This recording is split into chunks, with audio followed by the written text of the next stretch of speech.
In the mid-1800s, in the heart of the American West, a small mining town named Silver Creek was booming with life.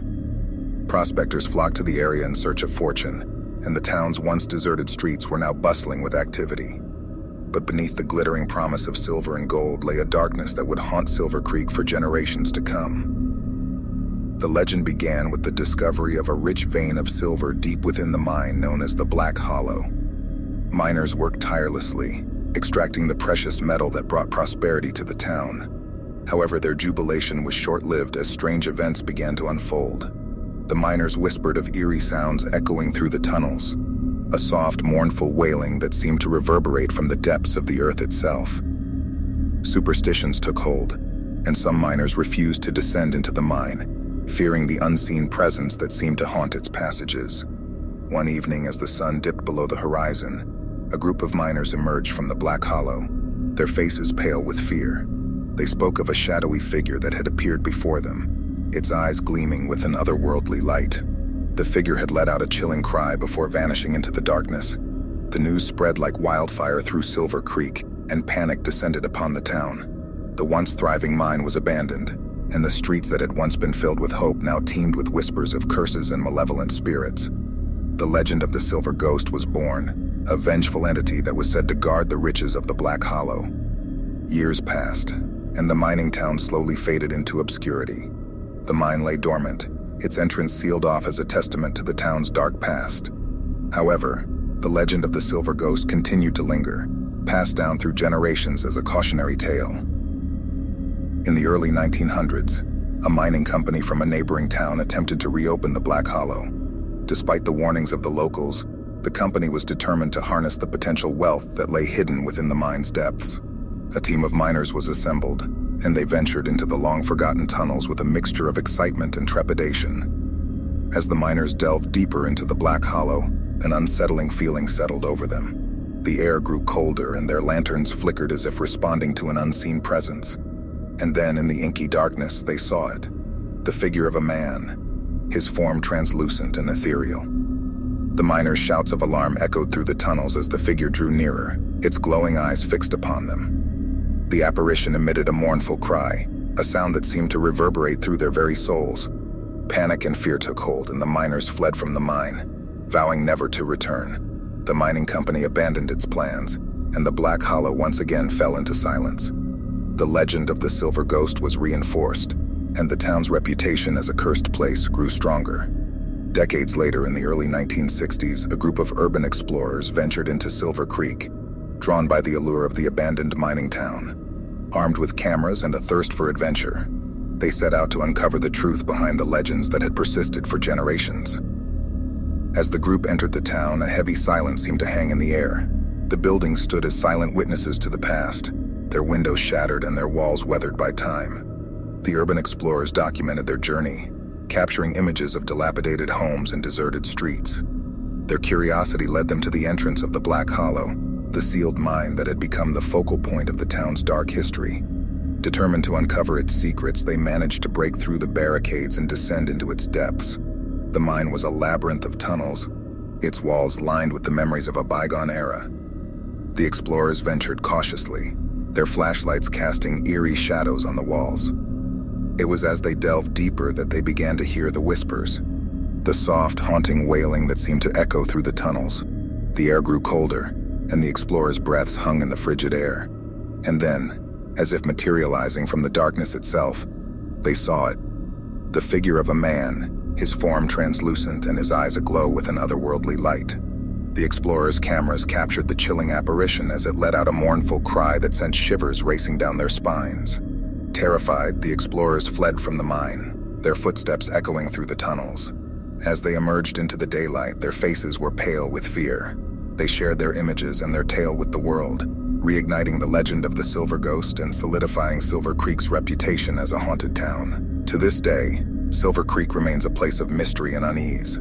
The legend of the Silver Ghost lives on, a reminder that some stories are born from real events, and that the past has a way of leaving its mark on the present. The abandoned town and the Black Hollow continue to stand as eerie relics of a history that refuses to be forgotten. A history that lingers in the shadows and whispers of a time long gone.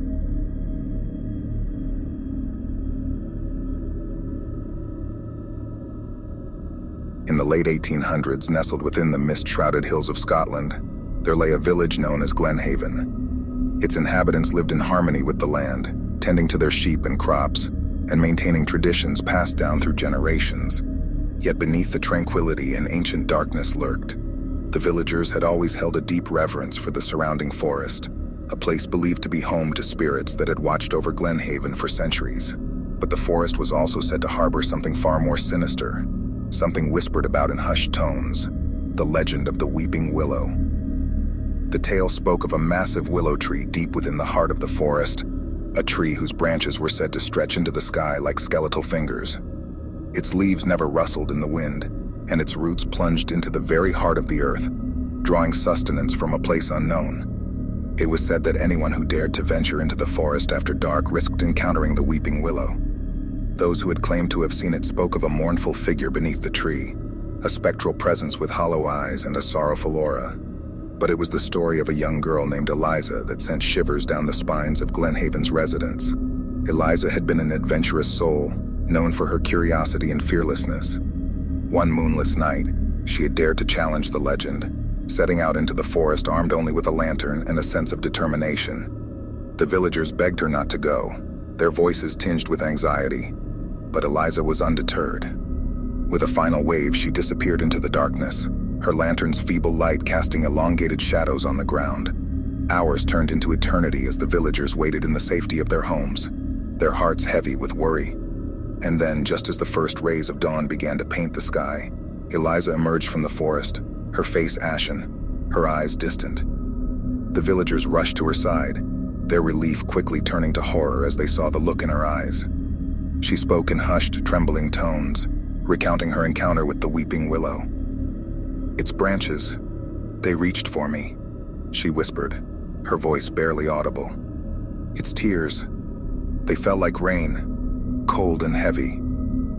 Eliza described the mournful figure she had seen beneath the tree, its form shrouded in darkness, its eyes pools of sorrow.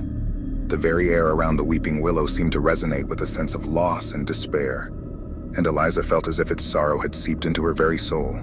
As the days passed, Eliza's demeanor changed. She became withdrawn, her once bright eyes now clouded with a haunted expression. She spoke of sleepless nights plagued by haunting dreams, dreams of the Weeping Willow's branches reaching out to claim her, of tears that fell like rain, suffocating and relentless. The villagers watched in helpless silence as Eliza's health deteriorated, her body weakened by the weight of her experiences. The local healer could find no physical ailment to explain her decline, and the villagers began to fear that the Weeping Willow's curse had taken hold of her. In a desperate bid to save her, the villagers turned to an old woman named Moira, the village's wisest and most knowledgeable resident. Moira was rumored to possess knowledge of ancient rituals and a deep connection to the spirits that watched over Glenhaven. Moira agreed to help, her eyes grave as she listened to Eliza's story. She spoke of the Weeping Willow as an entity that bridged the realm of the living and the dead, a being that had existed long before Glenhaven itself. Its sorrow was a reflection of the pain and suffering of ages past, a weight that it carried as both a burden and a warning. Guided by Moira's wisdom, the villagers prepared for a ritual that would confront the Weeping Willow's sorrow and offer solace to the ancient spirit. The night was chosen carefully, a night when the moon hung low in the sky, casting an otherworldly glow on the forest. The villagers gathered beneath the moonlight, their voices raised in a haunting chant. Eliza stood at the center, her eyes closed, her heart pounding. Moira led the ritual, her voice filled with a mixture of reverence and determination. As the chant reached a crescendo, a soft breeze swept through the forest, the leaves of the trees rustling in response. And then, from the depths of the forest, a figure emerged, an ethereal presence with eyes like two pools of sorrow. Eliza opened her eyes, her gaze locking onto the Weeping Willow's form. She reached out, her hand trembling, and the Weeping Willow's branches responded, their movements slow and deliberate. Tears began to fall from the tree's branches, each droplet shimmering in the moonlight. Eliza felt a profound sense of connection, as if the tree's sorrow mirrored her own. And then, with a sudden surge of emotion, she spoke, her words a mixture of understanding and empathy. "I see your pain," she whispered, her voice carrying through the still night air. "I feel your sorrow, but you are not alone." As Eliza spoke, the Weeping Willow's form seemed to shimmer and waver. Its tears fell more gently, and its aura of sorrow began to lift. The villagers watched in awe as the weeping willow's branches slowly lowered, their skeletal fingers no longer reaching out. Moira's voice rose in a final chant, a melody that seemed to weave through the forest, carrying with it a sense of closure and peace. And then, with a final sigh, the weeping willow's form began to fade, its spectral presence dissolving into the moonlit night. When the ritual was over, the forest fell silent. The weight of the weeping willow's presence lifted. Eliza's eyes were bright once more, her haunted expression replaced by a sense of calm. Glenhaven's villagers came to view the weeping willow with a newfound understanding. No longer a harbinger of fear, the tree became a symbol of the past pain and the healing power of empathy and connection. And as the years went by, the legend of the weeping willow transformed. It was no longer a tale of terror, but a story of the village's resilience. A story of a community that had faced the darkness within and emerged stronger for it. The weeping willow, once feared, became a guardian of Glenhaven's history, a reminder of the enduring power of compassion and the bonds that connect the living and the spirits of the past.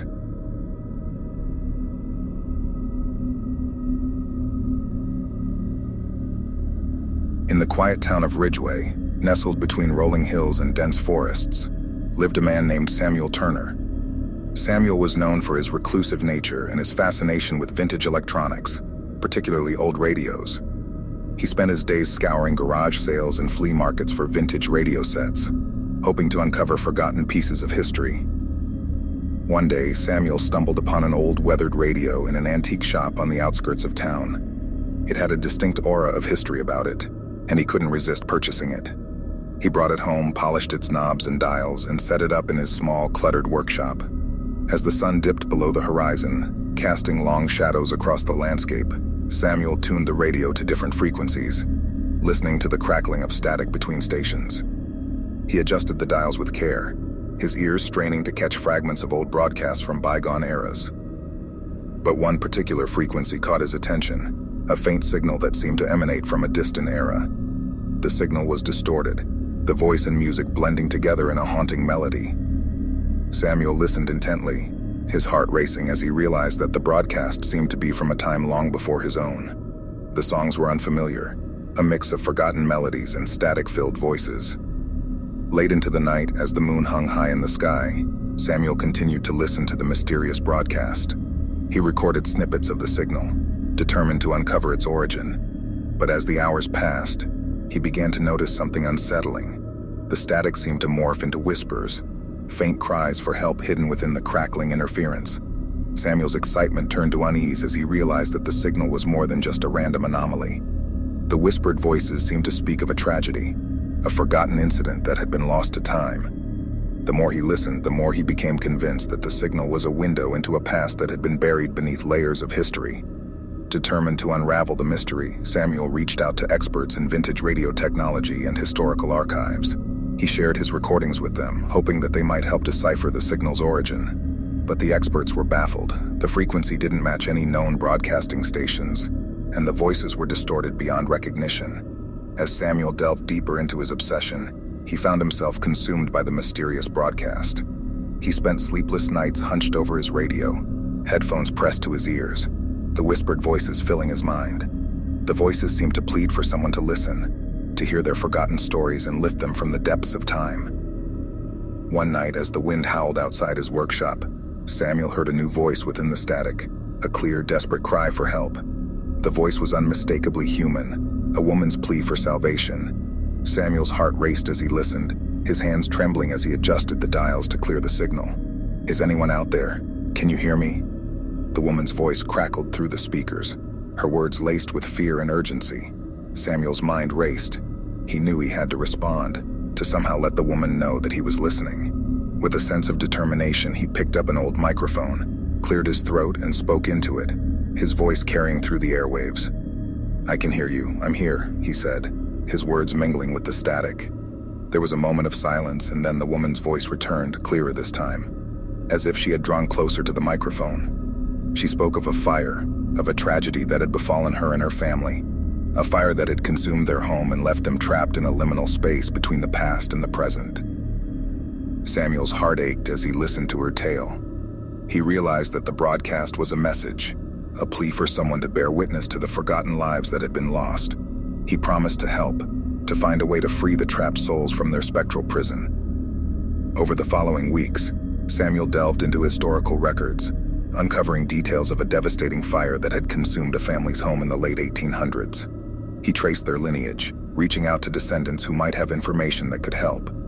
Slowly, he pieced together the puzzle, his determination fueled by the voices that had become a haunting presence in his life. With newfound knowledge, Samuel returned to his workshop one stormy night, his radio crackling with static as he adjusted the dials. He spoke into the microphone, his voice carrying the weight of his discovery. "I found your story. I won't let you be forgotten any longer," he said, his words carrying through the airwaves like a lifeline. And then, as the storm raged outside and the static-filled air seemed to thicken, Samuel heard a chorus of voices, the voices of the trapped souls, their cries of gratitude mingling with the crackling interference. The air seemed to hum with a sense of release, and Samuel felt as if a heavy weight had been lifted from his shoulders. The radio fell silent, the static fading away, and Samuel knew that he had fulfilled his promise. The mysterious broadcast was no more, replaced by a sense of closure and the knowledge that the voices of the past had finally been heard. To this day, the story of Samuel Turner and the enigmatic broadcast remains a whispered tale in the town of Ridgeway.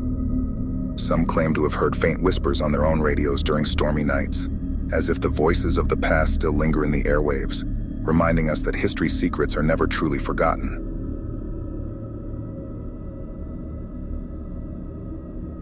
Thanks for watching, and don't forget to subscribe to our channel for more bone-chilling content. Prepare yourself for the horror that awaits, and remember, the night is full of secrets waiting to be revealed. Give in to the fear if you dare.